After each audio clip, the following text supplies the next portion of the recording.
Olá para você que está acompanhando mais um episódio do Que Ninguém Te Conta, o podcast de carreiras de Exame Academy e Future Dojo. Eu sou Felipe Collins e tenho mais uma vez a honra de dividir estúdio com meu amigo e co-host desse videocast, Rodrigo de Godoy. Olá, Rodrigo! Olá, Felipe. Olá a todos que estão nos vendo, ouvindo. Mais um episódio, mais um papo que tenho certeza que vocês vão gostar de participar conosco. E a nossa convidada de hoje é a Bruna Marques, Head of Communication and People Development do Zé Delivery. Bruna, como estamos? Olá, pessoal. Boa tarde. Boa tarde, bom dia, boa noite, né? Exato. Para quem estiver nos escutando. Estamos gravando na parte da tarde, obviamente, mas quem está nos assistindo tem a liberdade de ver em qualquer horário. Isso aí. Isso aí. É um prazer estar aqui, realmente, né? Um convite, ele pipocou no meu LinkedIn. Eu falei, opa, vamos lá ver. Vamos lá ver do que se trata. Eu falei, putz, me parece interessante. Então, tô super feliz. Obrigada aí pelo convite. Obrigado você. Boa. E a parte que contam da Bruna, a parte que está no LinkedIn, é que ela, além de Head of Communication and People Development no Zé Delivery, também passou por Neon, Hyperlocal, Revelo e algumas outras companhias de grande porte, até empreendendo, mas ela tem uma história riquíssima que não te contam, e inclusive a Bruna conta uma coisa que é pouco contada. Então, se você for lá no topo do LinkedIn dela, primeiro cargo, mãe do Tom. Então, a gente já começa aqui a nossa conversa. Bruna, de novo, muito bem-vinda. Conta um pouco do que não contam sobre você. Boa. Acho que eu já começo por esse subtítulo ali no LinkedIn, né? Eu me apresento ali como Bruna, mãe do Tom. Eu acho que é pouco comum a gente no mundo corporativo, até pouco tempo atrás, né? Falar de maternidade, parentalidade, enfim, ainda é um tabu em muitos ambientes, né?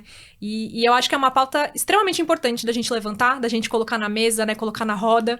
O quanto criação de pessoas, né? De seres humanos é um papel social. E não só da mãe, que muitas vezes, né? Vou colocar aspas aqui, mas fica com o ônus, né? De, putz, ter que despriorizar alguma coisa do trabalho, ter que faltar para ir ao pediatra. Enfim, o quanto é importante essa rede entender e o quanto a gente se conscientizar que isso é um papel social de fato, né? Então, quantas empresas precisam ter esse papel, essa consciência, promover esse acolhimento, né, de pais, mães, enfim, independente ali da sua orientação. E eu sou primordialmente aí mãe do Tom, então de 1 ano e 9 meses. Sou muito apaixonada por tudo que eu faço. Eu acho que tudo que eu me proponho a fazer, eu mergulho realmente, assim, de cabeça. Eu já empreendi muito novinha, lá com 19 anos, empreendi durante 4 anos. E eu acho que isso moldou muito a profissional que eu sou hoje, assim, menos em termos financeiros, eu brinco, eu não fiquei rica, não vendi a minha empresa por milhões, mas eu acho que eu aprendi a ter muito jogo de cintura, a me virar quando eu não tinha ali um líder, um chefe, alguém pra me falar qual era o caminho, né? Eu aprendi a pedir ajuda, enfim, não ter medo de falar não sei, enfim, realmente pedir ajuda para as pessoas que são feras naquilo. Então hoje isso faz muito parte de quem eu sou, assim, né? Além disso, curiosidades ali no meio do caminho, eu já fui modelo, já fiz campanha de cabelo da Dove na Tailândia. Uau! É uma curiosidade, assim, que eu gosto de contar. Inclusive, acho que eu postei no LinkedIn essa semana. Sim. Eu falo em raros lugares, assim, em raros momentos, mas é uma... Porque não se conecta tanto com a carreira linear, que a gente Sim. chama, né, mais tradicional, mas eu gosto muito, assim, eu tenho muito orgulho dessa passagem, foi um acontecimento super inusitado na minha vida, e eu fiquei lá 20 dias na Tailândia, conheci Bangkok, conheci ali os templos Fazendo budistas. fotos pra Dove. Fazendo fotos e vídeo, né? Campanha ali global. Conheci mulheres do mundo inteiro, porque eles levaram várias mulheres pra gravarem lá. A Dove tem um conceito super bacana. Isso é muito legal. O conceito da Dove de beleza, de múltiplas belezas, de Exato. múltiplas histórias, né? Exato, múltiplas belezas, beleza fora do padrão, Exato. enfim. Então tinham, né, meninas, mulheres ali do mundo inteiro, da Índia, da China, do México. E detalhe, eu nunca tinha sido do Brasil. Eu tinha 22 anos na época.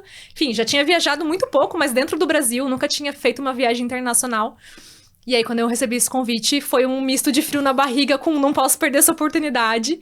Então, enfim, me joguei, assim. Acho que uma característica que me define bastante também é a coragem. Acho que em vários dos meus movimentos, a coragem foi bem importante. E eu acho que, como você falou que você teve aí um passado empreendedor, né? A gente tem entrevistado alguns profissionais que também ou são ou já foram empreendedores, e um ponto comum que a gente tem observado é justamente isso, né? Essa questão da coragem no sentido de não ter medo de arriscar, né? E aí é a pergunta que eu sempre tenho feito, né? A questão do erro, né? Porque muitas vezes o erro é visto como um problema e não como um processo de aprendizagem. Mas quando você tem um histórico de empreendedor, necessariamente o erro é parte do crescimento e desenvolvimento. Como foi para você essa questão do erros e acertos, não só no seu momento de empreendedora, mas ao longo da sua trajetória? Boa. É o que você falou, ninguém aprende sem errar, assim, e eu tenho uma frase que eu gosto muito de usar, que é só erra quem faz. Uma vez eu ouvi isso e falei, putz, é verdade. Quem não se arrisca, quem não coloca, né, a cara a tapa, quem realmente não tenta, puta, não realiza nada. Então, é óbvio que a maturidade ajuda você ter um pouco mais de inteligência emocional pra lidar com os erros, do tipo, putz, você não se achar a pior pessoa do mundo porque errou em algum momento, ou porque deslizou aqui ou ali. Mas uma vez que eu lido com erro de uma maneira muito tranquila, e uma vez que você tem muito claro quais são os seus valores, quais são os seus princípios e o que é central pra você e o que é negociável pra você, errar faz parte, né? Óbvio que existem erros que são vinculados à ética, por exemplo, que é algo que pra mim, né, não é tolerável. Mas, assim, existem erros que são do aprendizado, que é, putz, realmente, o que eu poderia ter feito diferente? E eu acho que contar os erros partir desse lugar de vulnerabilidade é tão importante, né? Principalmente hoje no meu papel, né, de líder. Hoje eu lidero, cara, um time super, né, super parrudo, super sênior e o quão é importante você se mostrar vulnerável e dizer que você não tem todas as respostas. Eu parto muito do princípio que eu não tenho todas as respostas, que a gente vai descobrir muitas coisas juntas e isso te aproxima muito dos seus times, dos seus pares e mostra que você é humano, né? Que, enfim, a gente tá ali na caminhada pra aprender junto. Então... E que todo mundo tá numa trilha de aprendizagem contínua, né? A questão do lifelong learning, né? As pessoas, nós todos estamos numa trilha de aprendizagem contínua, estejamos onde quer que a gente esteja, né? Total, e o mundo é muito dinâmico agora, né? Hoje a gente sabe uma coisa, amanhã a gente não sabe mais. A gente achou que sabia, agora mudou de novo. Então, ter essa flexibilidade, essa resiliência, essa abertura pra estar aberto ao novo mesmo e falar, putz, realmente, não entendo nada disso, mas tô disposta a aprender.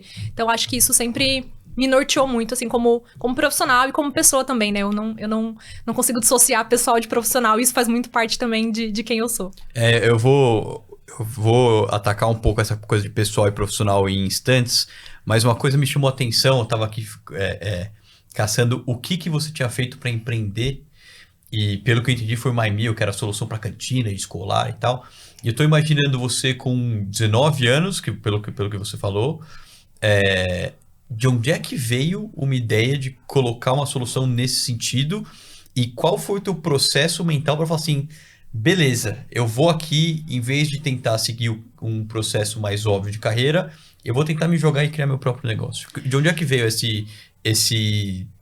essa fagulha? O que você pensou? Boa, vamos lá. Acho que vale dar um pouquinho de contexto, né? Não foi assim, eu acordei um belo dia e falei, putz, vou empreender. Eu nunca... Tem, né, jovens, hoje ainda é mais comum de falar, nossa, sonho em empreender, porque já tem muitos empreendedores que inspiram essa galera, mas não era o meu caso.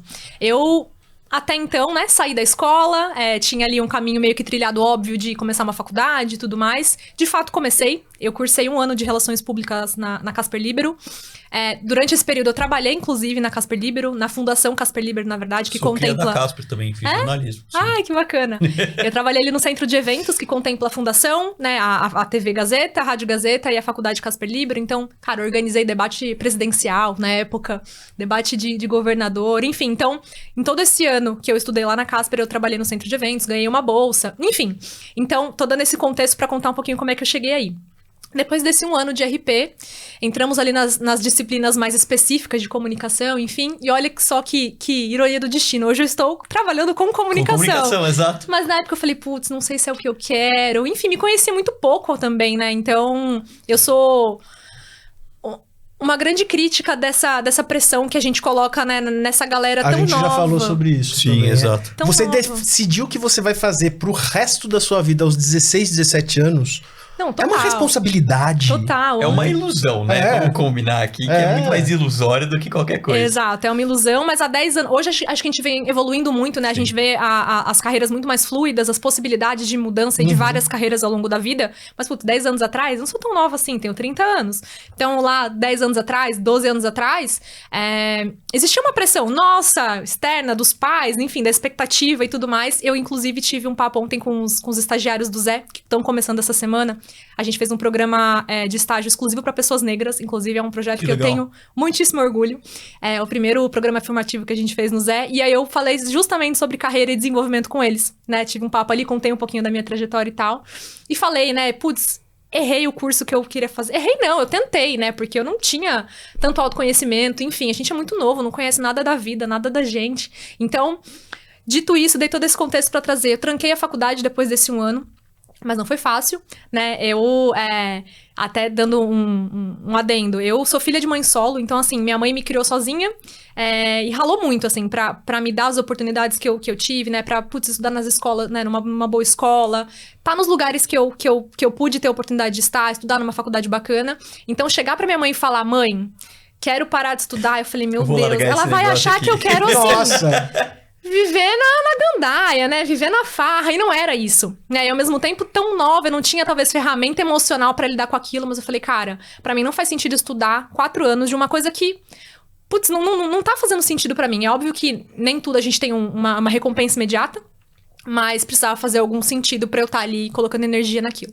Enfim, tomei a minha coragem, conversei com a minha mãe e falei, mãe, não é que eu não quero estudar, não me entenda mal, mas eu realmente quero estudar algo que faça sentido pra mim, que eu consiga me Claro. projetar. Bom, dito isso, tranquei a minha faculdade ali, e aí falei, bom, vou trabalhar então. Não, e foi nesse meio tempo aí que surgiu a possibilidade de empreender. Então eu trabalhei com eventos, trabalhei como modelo, e surgiu essa possibilidade, na época eu e um sócio, a gente tinha uma amiga que tinha cantinas escolares em alguns bairros, né? Ela tinha em algumas unidades diferentes. E não sei se vocês sabem, hoje ainda até hoje deve ser, mas é um nicho muito informal, muito pouco Sim. explorado, né? Tinham alguns players ali de mercado que atuavam em escolas de médio e grande porte, mas que eram caríssimos, né? Só grandes grupos podiam bancar aquilo. E normalmente o dono da cantina, da lanchonete, cara, é um microempreendedor, ele não tem grana pra bancar um super sistema. Se ele tem, ele, Sim. né? O faturamento dele ali é comprometido. E a gente viu, cara, existe um nicho aí, né? Micro e pequenas escolas de bairro, que tem esse nicho informal, que caderninho, ficha. Ficha, Fiado. é verdade. Eu assinava ficha pra... Gente, quem... Era a conta, era um papel colorido. Exato, final do mês, né, o responsável lá mandava o cheque, eu mandava o dinheiro pra pagar a conta, enfim. A gente falou, cara, e aí o ponto era, ela não conseguia assumir mais unidades porque ela não tinha pessoas de confiança pra trabalhar nesses lugares. Ou seja, ela não tinha controle de caixa, de entrada e saída de produto, de fluxo de estoque, nem nada disso. A gente falou, não, beleza, há uma oportunidade aí. Então, a oportunidade surgiu desse cenário, né? Esse meu sócio, na época, já tinha um quê de empreendedor. Ele nunca tinha empreendido, mas ele trabalhou desde muito novo, né? Ele trabalhava com os pais, enfim, os pais tinham ali empresa, então ele trabalhou desde os 14 anos, já tinha feito administração, então ele já tinha esse olhar um pouco mais de mercado mesmo, né? Esse olhar mais profissional. E eu lá, gente, perdida de tudo, né? Não tinha noção de nada, assim, eu realmente aprendi tudo lá. E aí foi isso, surgiu a oportunidade, eu entrei ali com pouca grana e muito trabalho, durante muito tempo, né? E aí, de novo, um recorte super privilegiado. Eu podia não ganhar dinheiro, né? Eu morava com a minha mãe, não tinha conta pra pagar, não tinha os meus boletos, né? Hoje é diferente quando Sim. você tem uma família, né? Então, você ter um suporte ali me propiciou ter essa experiência que foi riquíssima, assim, acho que pra minha carreira. Mas foi isso, assim, eu aprendi demais, assim, a ter jogo de cintura. Quantas vezes, né, nenhum dos dois manjava de tecnologia. Então, basicamente, o nosso produto era tecnologia. Era uma frente de caixa, né, um sistema ali, operacional pro dono da cantina. Tinha uma interface que o pai, o responsável, a mãe, conseguia ver o que a criança estava consumindo ali na cantina. E a gente tinha um terceiro stakeholder, que era a criança, né? Que era o aluno, que tinha um cartãozinho com o nomezinho dele, com o logo da Olha escola, só. um cartão colorido, porque era um apelo também para as crianças quererem usar. Então, não, era uma febre, assim. Chegava envelopinho da MyMill com, imagina, com o nome. É o sonho de toda Nossa. criança, gente. Sim. Você vê o pai usando, né? Pai e mãe usando cartão de crédito. E aí você vê o seu lá com... Ele escolhia a cor, tinha o logo da escola. E era uma tecnologia de RFID, né? Que não tem senha, como se fosse o bilhete único, né? De aproximação. Então, obviamente, né? Crianças muito pequenas não vão decorar a senha, etc. E aí acabou entrando em diversas searas, até de educação financeira, por exemplo. Total. Que é o dinheiro plástico, né? A criança, ela Já começa a ter contato Exato. muito cedo, né, com o conceito. Exato. Os pais falam ali, ó, você tem R$200 pra gastar durante esse mês, e aí o pai vai controlando, né? Pai e mãe vai controlando ali o gasto diário, o que a criança tá consumindo, se ela tá pagando lanche pro coleguinha. Porque a gente foi ouvindo várias histórias muito malucas, assim, de criança que... a mãe mandava ali o cheque pra pagar a cantina e a pessoa ia lá e gastava em livro do Harry Potter.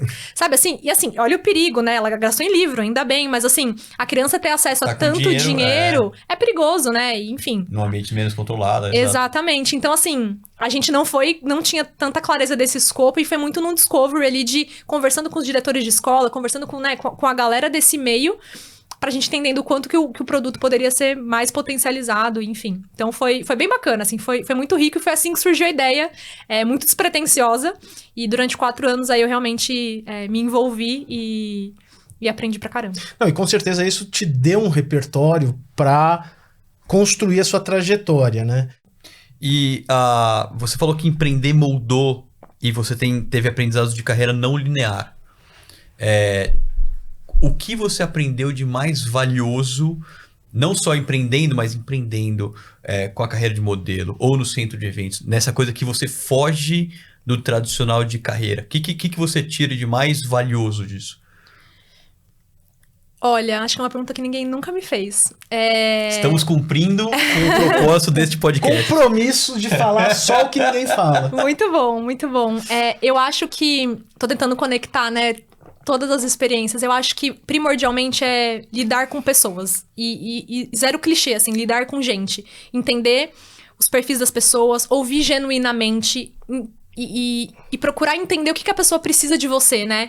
Então, nem sempre é óbvio. Nem sempre as pessoas sabem expressar exatamente aquilo que elas precisam. Então, em todas as experiências que eu tive, seja empreendendo, seja, cara, modelando lá fora, seja hoje trabalhando diretamente com people, né? Dentro da área de RH. Então, o que as pessoas precisam e como que a gente lida com as pessoas, né? Eu acho que o mundo corporativo, ele tem várias nuances e eu acho que existem momentos que são difíceis. Você tem que dar feedbacks duros, você tem que ter conversas duras. Nem sempre as coisas fluem da melhor maneira. Mas eu tenho uma premissa que eu levo pra vida, assim. Eu falo que é muito o meu mantra. A gente pode falar tudo. Até as coisas mais difíceis, né? Aquelas que são difíceis de engolir. Mas desde que você fale com empatia, com cuidado e com respeito, sabe? Então... Tudo pode ser dito. O feedback mais duro, mais delicado, mais sensível. Óbvio que existem momentos para isso, né? Existem, né, locais, existem situações. Mas se você escolher bem as palavras e você, de fato, quiser ajudar, né? De alguma forma, né? E ser construtivo ali, eu acho que...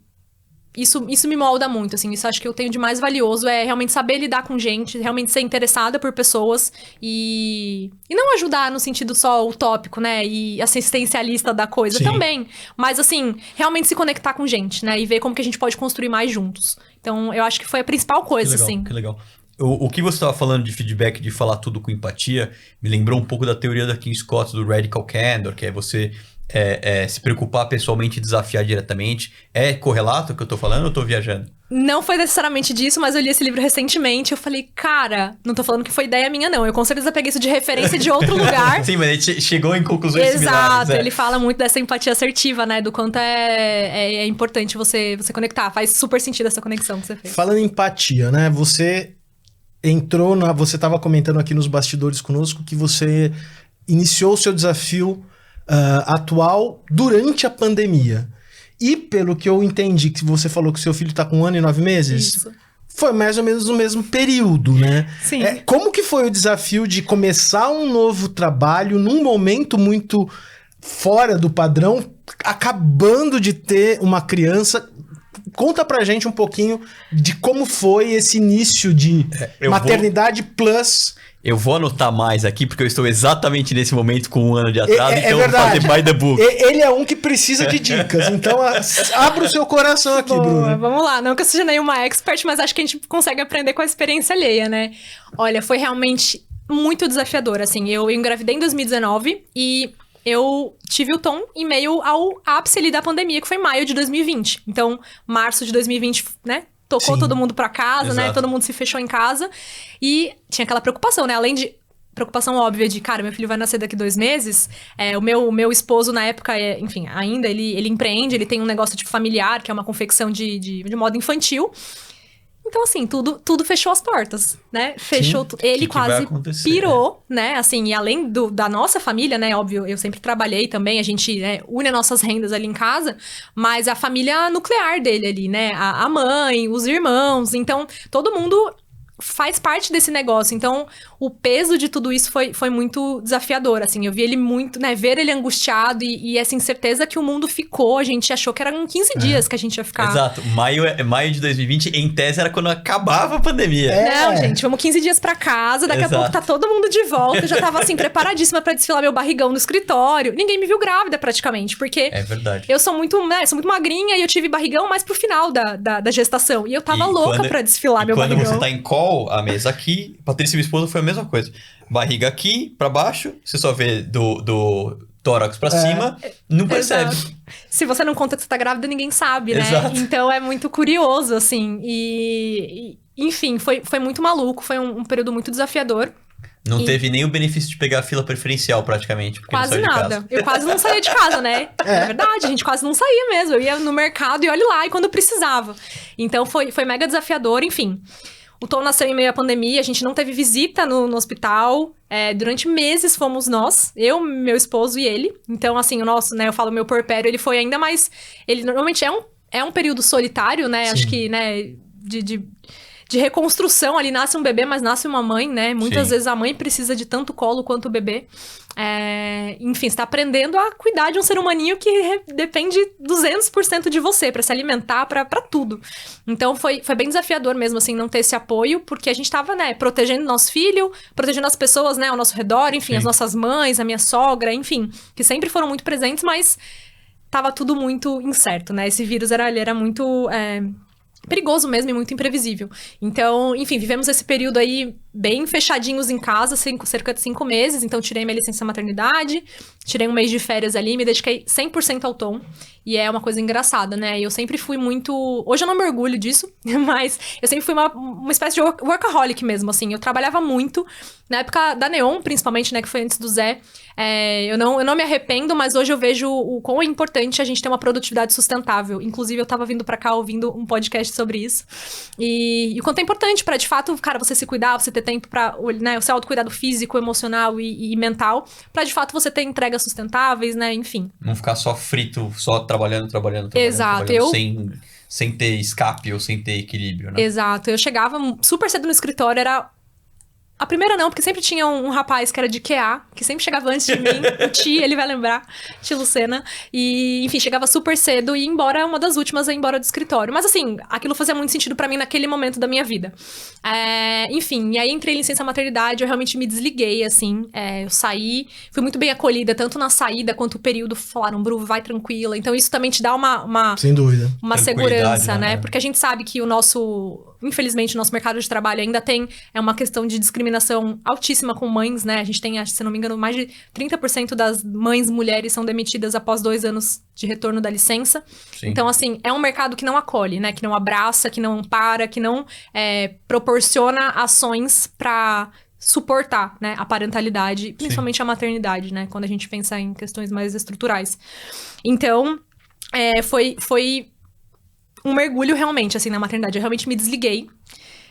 Falei, beleza, vamos viver essa maternidade aí e bora. E aí, quando eu voltei, né, eu faço uma analogia muito, muito interessante, assim, que pra mim, quando eu penso nesse momento, realmente, eu mergulhei lá no fundo do oceano e vivi aquilo. E aí, voltar a trabalhar foi meio que colocar a cabeça pra fora da água de novo, assim. É realmente essa analogia que eu vivi, assim. E aí, aquele que você tá ainda recuperando fôlego, sabe? Era aquela sensação de... Cara, como é que eu vou organizar, primeiro, em termos práticos, a minha rotina, né? Porque agora eu tenho um bebê que depende de mim. Como é que eu vou... Acho que eu não gosto de generalizar, mas a fusão que eu senti ali com o Tom, né? Nesses 5 meses, eu ficava 24 horas por dia, 7 dias por semana, grudada com ele. Então, existe uma fusão emocional ali, mãe e bebê, muito grande, né? E aí, quando você volta pro mercado de trabalho, é um aspecto seu muito racional, muito prático que é exigido, né? Pragmático e resultados e, enfim, né? Em grande parte. Eu escutei da Patrícia, ela voltou da licença maternidade na primeira semana e falou assim, Felipe, eu não sei como pensar em trabalho mais, eu não tô concatenando as ideias. Eu falei assim, calma, Paty, calma, vai voltar. E aí no final você pega de novo o ritmo, mas é uma coisa que você fica meio... mas espera, minha preocupação era nos 3 tipos de choro. O que é fome, o que é sono, o que é fralda suja. E era só esse o ciclo. Agora eu preciso pensar no plano, no budget, no não sei o que lá, porque e pessoas têm um monte de nuances. Eu me identifico... Patrícia, né? Me identifico muitíssimo com a Patrícia. Eu lembro que a minha primeira semana eu olhava meu e-mail e eu meio que bugava, assim. Eu falava, gente, eu não sei mais trabalhar. Eu falava pras minhas amigas, eu falava, gente, eu não sei mais trabalhar. De verdade, eu não... E é meio desesperador, assim. Foram semanas muito... Hoje eu falo brincando, né? De uma maneira leve, mas foi muito confuso pra mim, assim. Levei pra terapia, enfim. Faço terapia há muitos anos e sou testemunha da terapia, realmente. Sou psicóloga também de formação, mas faço terapia como paciente ali. E foi muito desafiador mesmo, porque você tem que se reencontrar, né? Você nasceu como mãe, mas você também tem um lugar de profissional, de mulher, São muitas coisas que você tem que conciliar, né? E como que você conseguiu, assim, até pra ajudar possíveis recém-mamães, né, que estejam nos vendo, nos ouvindo, a fazer essa transição, né, desse lugar isolado e dedicado ao filho, à família, para retomar? Como que foi? Porque com certeza não foi algo também virada de chave total, né? E não termina, porque especialmente trabalhando de casa, acho que você deve ter essa experiência agora também. Você tá trabalhando, passa uma criança com alguma coisa na boca, e ela volta pintando as paredes de qualquer coisa, ela vem botando o dedo na tomada. Como é que você concilia esse... E você falou que você não acha que tem uma divisão entre vida pessoal e profissional, concordo. Mas o que isso significa? Olha, eu acho que no primeiro momento foi ter a consciência de que eu não conseguiria fazer tudo sozinha. Então, acho que a gente se coloca essa pressão de, nossa, eu vou dar conta de tudo sozinha, não. Tanto no trabalho quanto na vida pessoal. Exatamente. Então, assim, acionar a rede de apoio. Então, eu contratei uma pessoa pra me ajudar com o Tom, mesmo trabalhando em casa, porque um bebê exige de você 24/7, assim, né? Então, era uma pessoa, né, preparada pra cuidar dele enquanto eu estivesse ali no meu horário de trabalho. Me cobrar menos, eu acho que isso é difícil, né? A gente vive numa sociedade de performance, então você quer performar 200% como mãe, 200% como profissional. Isso não é possível, né? Então, acho que me cobrar menos e vivendo o dia de cada vez, assim. Eu acho que o meu mantra é realmente um desafio por vez. Hoje o desafio vai ser esse, amanhã vai ser aquele. E ter um planejamento muito mais claro, assim. Depois que eu me tornei mãe, eu tenho um senso de priorização muito maior. Então, assim, eu tenho 8 horas ali úteis no meu dia de trabalho e eu preciso realmente ter clareza do que eu preciso entregar agora, o que eu consigo delegar, o que eu posso pedir ajuda, o que não é tão urgente assim. Então, apurar essa visão de curto prazo, médio prazo, longo prazo, então de planejamento, me ajudou bastante a reorganizar. Porque além do filho de carreira, você tem casa, né? Você tem que fazer a gestão do mercado. Claro. Tem a vida acontecendo para além dessas duas coisas, né? Então, ter uma organização e realmente acho que o primordial é pedir ajuda, assim. Você não é menos mãe por isso, você não é menos profissional por isso. Ninguém dá conta de tudo sozinho. Uma hora um pratinho vai cair. Se você não pedir ajuda, um pratinho vai cair. E normalmente a que cai é a da saúde mental, sabe? Você se sobrecarrega, você entra em parafuso, tem um burnout, tem, enfim, uma crise de ansiedade. Então, eu diria que esse é o principal ponto, assim, sabe? Mas pensar assim, também você que já, né, vinha de uma carreira, já tinha... Também rola uma questão de se sentir culpada por estar feliz trabalhando e não estar mais só naquele momento... Mãe 100%? Sim. Ou não existe? Como que é? Sim, eu fiz um post no LinkedIn, inclusive, acho que foi semana passada, que eu falei exatamente sobre isso. Eu comecei assim, eu amo meu filho mais do que qualquer coisa nesse mundo, mas eu não quero estar com ele 24 horas por dia.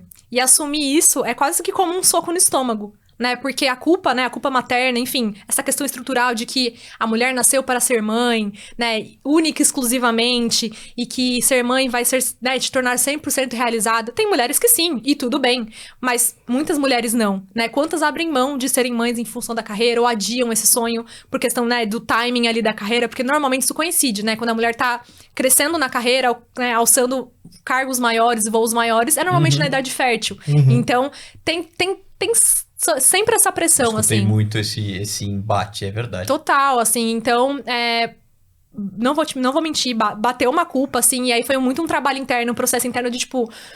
O momento que eu estiver com meu filho, eu quero estar com ele com tempo de qualidade. Então, eu também sou muito realizada no que eu faço. Eu também quero ter uma carreira. Eu também, quero ser realizada com os projetos pessoais, profissionais que me proponho a fazer, sabe? Então, a gente tem que, sim, colocar holofote nisso e E falar sobre essas mulheres que, né, não só eu, mas enfim, tantas outras mulheres inspiradoras que colocam a cara no mundo e se jogam, não só em relação à maternidade, mas são excelentes profissionais também. Você mencionou sobre planejar e priorizar, né? E você estava comentando que no Neon você tinha uma postura quase mais frita de vou trabalhar, vou ser a primeira, vou trabalhar muito. E tem momentos de carreira que, inclusive, até um pouco polêmico que eu vou falar, mas que pedem um pouco disso. Mas hoje você, no Zé, tem uma posição maior, de mais liderança, que por default também requer mais performance, só que você, em teoria, você tem menos tempo disponível alocado para colocar fritando e trabalhando. Então, como que você planeja seu tempo? Como que você prioriza? O que você aprendeu de legal nesse movimento de legal? Tenho menos horas úteis por dia e eu preciso alocar mais o meu poder cerebral aqui em resolver essas questões para ajudar meu time, ou para delegar melhor, ou para contar e entregar o que eu preciso entregar. Sim, eu acho que uma virada de chave que foi bem importante para esse processo foi... Eu tenho a mais perfeita consciência que eu não sou a melhor especialista em tudo que eu lidero ali. Então, hoje eu lidero comunicação, eu lidero desenvolvimento e carreira. Cara, eu não sou a melhor pessoa técnica necessariamente para fazer aquilo. Então, construir times que se complementem, que se somem com potencialidades ali que, cara, vão conseguir entregar unindo forças. E pode soar um pouco contraditório, mas... Contraditório não, um pouco polêmico. Mas eu acho, assim, do meu ponto de vista, quanto mais sênior, né, em termos de liderança, o seu principal papel é cuidar do time. É cuidar de gente, cara, tá disponível pro teu time. Então, beleza, você tem reuniões que são mais estratégicas, você tem que olhar número e etc e tal. Mas se você, numa semana de trabalho, não tiver tempo pro teu time, pra ouvir, pra ajudar, pra apoiar, pra orientar... Não sei se você realmente tá fazendo um papel de líder, sabe? Então, a gente vai, né, ficando mais sênior, olhando pra coisas mais estratégicas, menos operacionais. Você tem que, obviamente, pensar como que o operacional vai ser entregue. Lógico. Mas dando muita autonomia também. Então, os meus times têm muita autonomia pra trabalhar. E eu vou muito nessa linha da vulnerabilidade. Gente, não tenho todas as respostas, mas deu ruim, levanta a mão. A gente vai descobrir junto, né? Putz, posso não ter a resposta agora, mas a gente vai descobrir. Então, cara, colocando as pessoas certas no lugar certo, né? Habilidades ali, skills que se somem. E tendo como principal foco cuidando de gente, né? Cuidando para que essas pessoas, de fato, estejam amparadas com segurança emocional, né? Com segurança psicológica e sendo orientadas ali no que elas precisam. Então, eu acho que tô indo no caminho certo. E agora, bebendo também um pouco da tua perspectiva como dentro da área de RH e de comunicações também, quando você fala de time e pessoas certas nos lugares certos, a gente vê muito no mercado aquela avaliação tradicional. O que você sabe, que ferramentas você sabe, o que você estudou, aquela coisa que a gente acha que é bem mais entediante.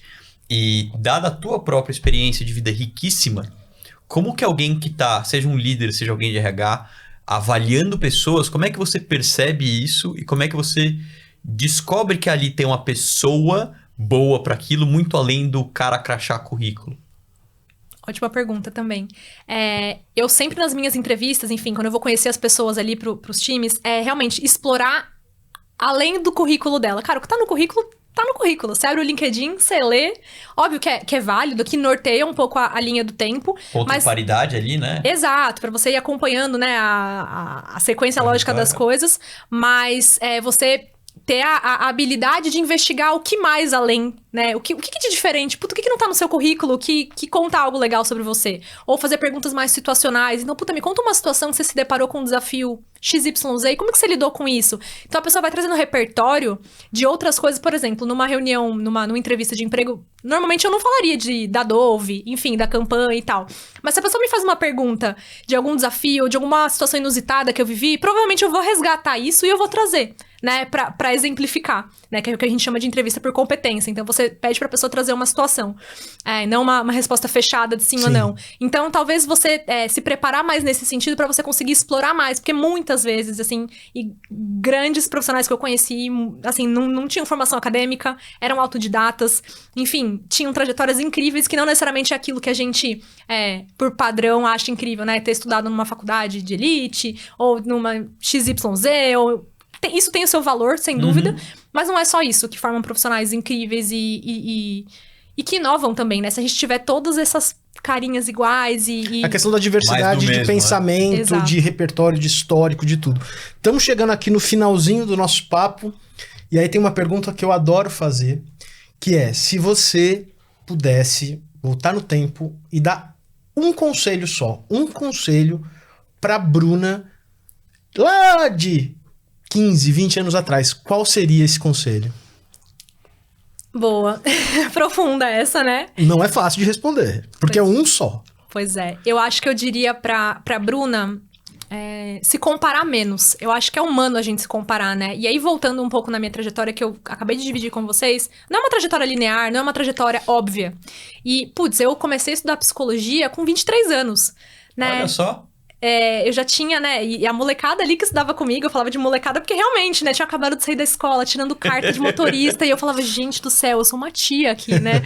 Então, eu fiquei, cara, realmente não me comparar. Em muitos momentos eu fiquei insegura. Eu falei, putz, eu vou ser estagiária. Eu fui estagiária com 26, 27 anos de idade. Então, assim, e menos por ego, mas, putz, será que eu tô no lugar certo, né? Várias das minhas amigas já estão consolidadas na carreira, já estão, né, com cargo XYZ, conquistando as suas coisas. E nem sempre o nosso tempo é o tempo do outro. Então, ver riqueza também no que eu tenho de diferente, que é algo que eu consigo ver só hoje, né? Ver riqueza e ver potência na minha história. E eu acho que isso é fruto de amadurecimento, mas se eu pudesse dar esse conselho pra ela lá atrás, falar, confia na tua trajetória, confia na tua potência, que, putz, isso tem valor, sabe? Que legal, que legal.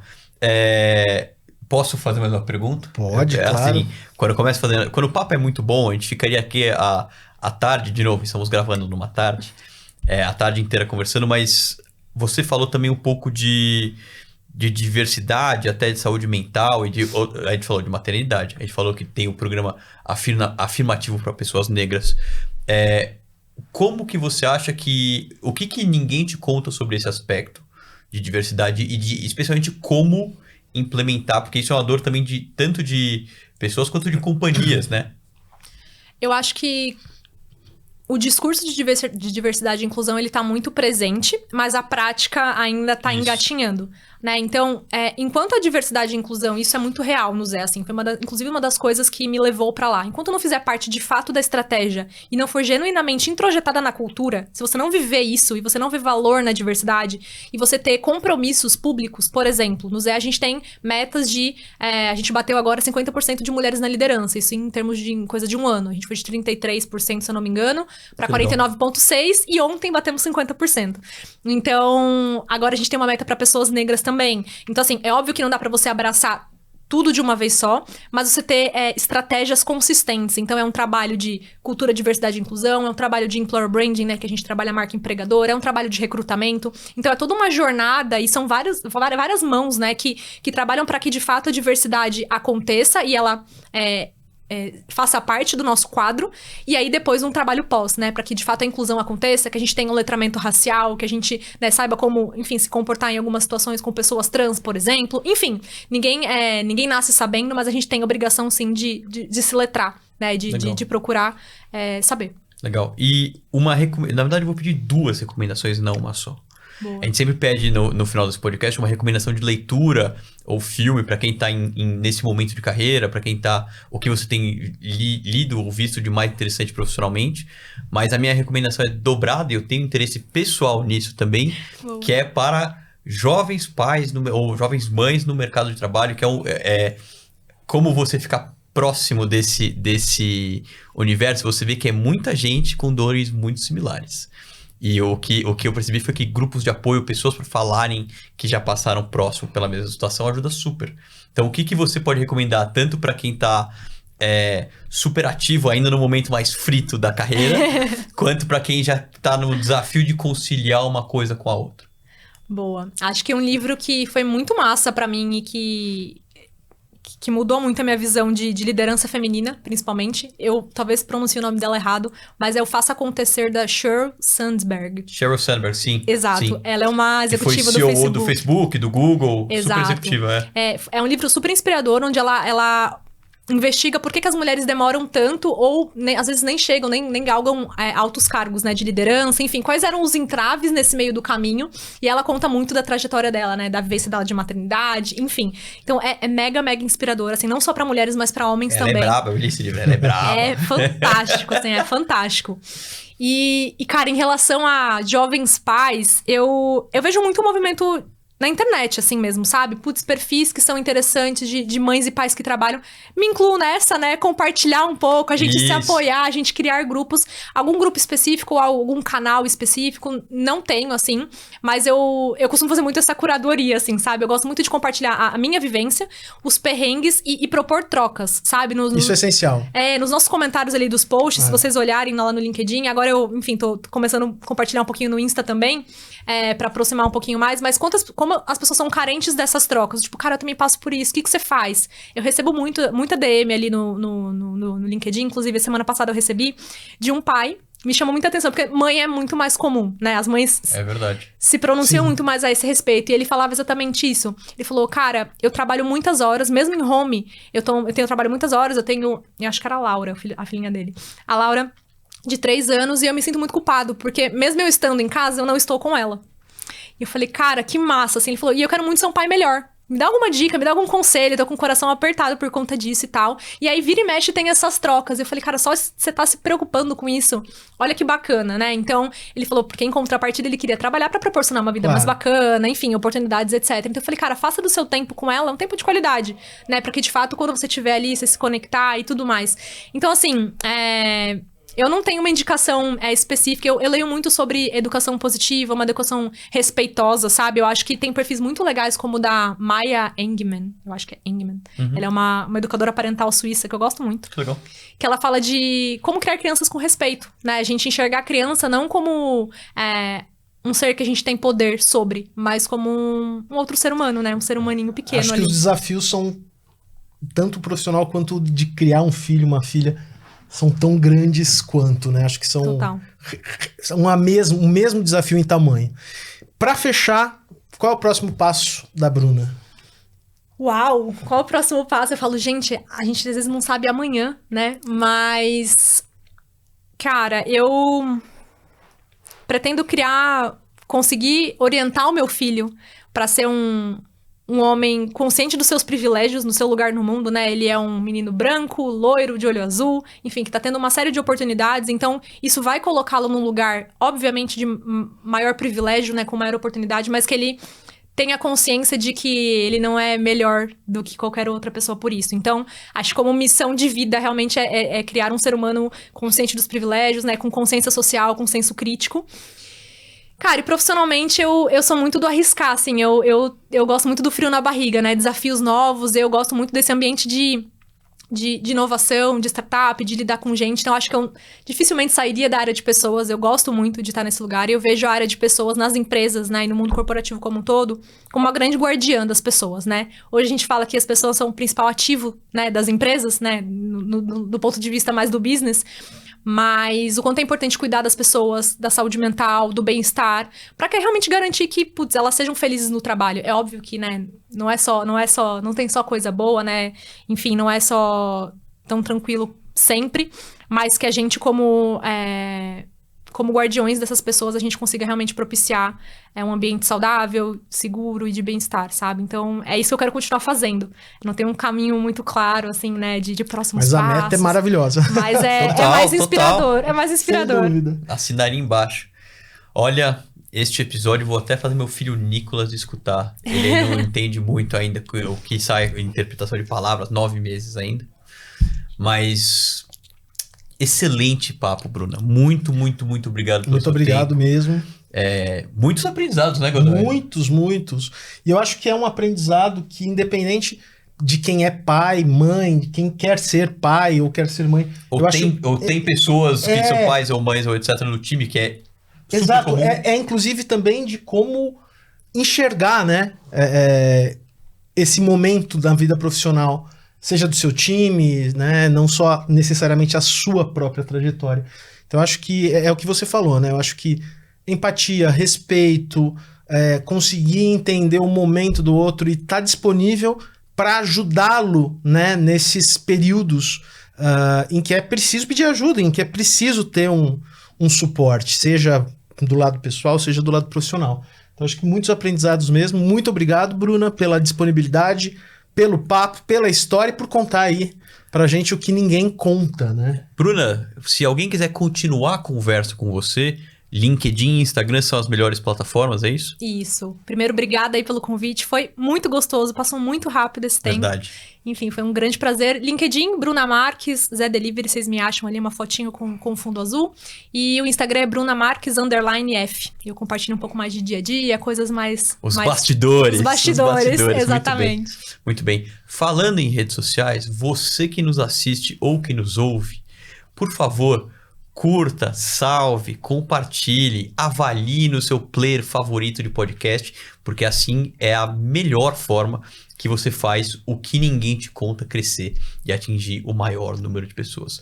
Bruna, de novo, super obrigado e sinto que teremos um até a próxima, porque o papo foi tão gostoso Temos que ter voltaremos. um segundo round, Exato. muito em breve. Contem comigo, tô super à disposição. Obrigada mais uma vez, foi um prazer. Boa, valeu. Obrigado, pessoal.